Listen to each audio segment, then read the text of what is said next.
Какво се случи в прословутата сутрин между четвъртък и петък? Случи се следното. Към 3:30 спряхме за проверка автомобил. Бял Ауди. Вътре имаше 4 човека. Направихме справка за тези 4 човека.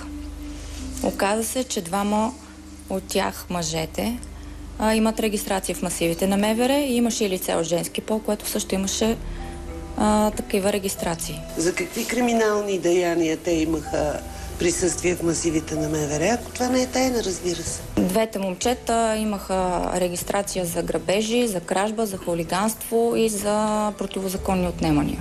Там беше ли нейният приятел? Там беше и нейният приятел, но не е човекът, с който тя се появява по телевизията. Нейният приятел беше задържан в районното управление и тя собственоръчно написала кой е нейният приятел.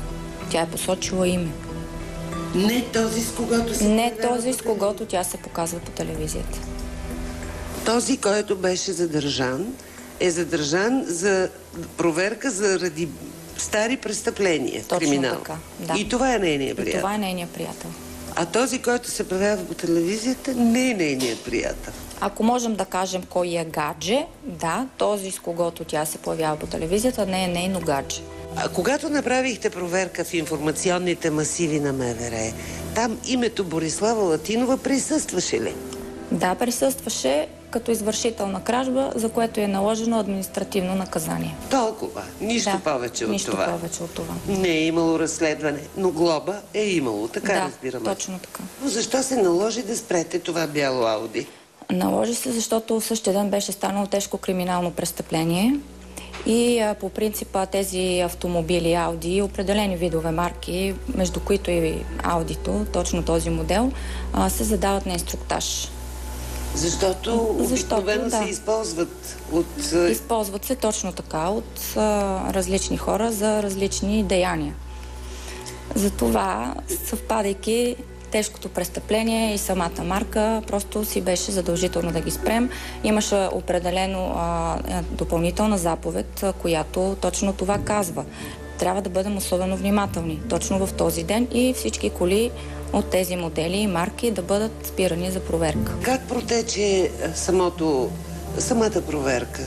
Самата проверка си има стандартен начин. Извикахме подкреплението, след като вече се разбра, че хората са 4, ние сме 2. Когато имаме точно тази процедура за задържане на лица, винаги се прави предварителна проверка на самите лица, които ще бъдат задържани с цел нашата лична безопасност, съответно и тяхната, защото могат самите те да се самонаранят. Вие как извършихте тази проверка? Поканих я да излезе от автомобила. Казах и, че ще я проверя за опасни вещи и предмети. И я попитах, има ли у вас опасни вещи и предмети, забранени от закона? Тя каза не. Обаче аз трябва да се уверя, защото всеки може да каже всичко. Как се уверявате? Уверяваме се последния начин. Тя носи дамска чанта, имаше и яки, което носеше в ръка. И я помолих да си отвори чантата, за да видя какво има вътре. Тя си отвори и започна да обяснява. Това е портмоне, кожено, имам гримове. Погледнах в чантата, нямаше нищо, което да породи моите съмнения, че има нещо опасно. След което минах към якито. Якито се опипва, тъй като тя го е свалила, подава ми го и аз го опипвам по най-обикновен начин, с потупващи движения, да няма нещо скрито в него. Съответно, тя беше по суичър. Показа ми, че в джобовете на суичъра няма нищо. И това беше проверката. Толкова. Вие не сте я карали да вдигне суичъра нагоре? Не, няма такова нещо. Когато я поканих да излезе от автомобила на госпожицата и беше обърнат джоба с хастара навън. Това нещо също е доста подозрително в полицейската професия, когато се види такова нещо. Защо да е подозрително? Защото по принцип, когато единият ти джоб е навън, означава, че ти си имал нещо в него. Най-нормалната мисъл е, че ти си имал нещо в него и си побързал да го изхвърлиш. Не си имал време, обаче да си прибереш джоба, което допълнително така ме накара, да бъда по-старателна в проверката. Отново да я попитам, има ли нещо забранено в теб. А това беше джоба на суичъра? Не, джоба на панталона. Преден ляв джоб на панталона. А проверихте ли вътре в колата какво би могло да е изхвърлено от този джоб? Не, значи такава процедура, проверка на автомобил, ние не можем да извършим. Това нещо се прави в районното, с определен екип, изготвят се определени документи, свидетели и така нататък. Ние на място това нещо не можем да правим. А попитахте ли я защо я обърна джоба? Попитах я, при което тя каза, не знам. Вие не сте си позволили да я пипате Не. по някакъв начин? Не. А вярно ли е, че сте били груби? Че когато сте отваряли вратата на аудито, сте казали слизайте слизай ма или там нещо такова? Няма такова нещо. Това си е просто... Няма. Това не е истина. Хората, които проверявахте, включително и Борислава Латинова, оказваха ли някаква съпротива? Показваха ли недоволство от задържането? Не, самата Латинова няма, понеже аз имах контакт с нея, самата Латинова нямаше абсолютно никакви претенции към тази проверка. Даже, както споменах вече, тя ми съдейства, тя си отвори чантата, нямаше никакви роптания, никакви забележки. Напротив, тя беше спокойна. И какво се случи после? Качихме се всички на колите, задържания съответно, един е задържан в едната патрулка, втория задържан в другата патрулка, а тя с шофьора на автомобила и мой колега се качиха в въпросното Ауди и всички се отправихме към районното управление, където аз на нея изснех сведения. Сведения? Да.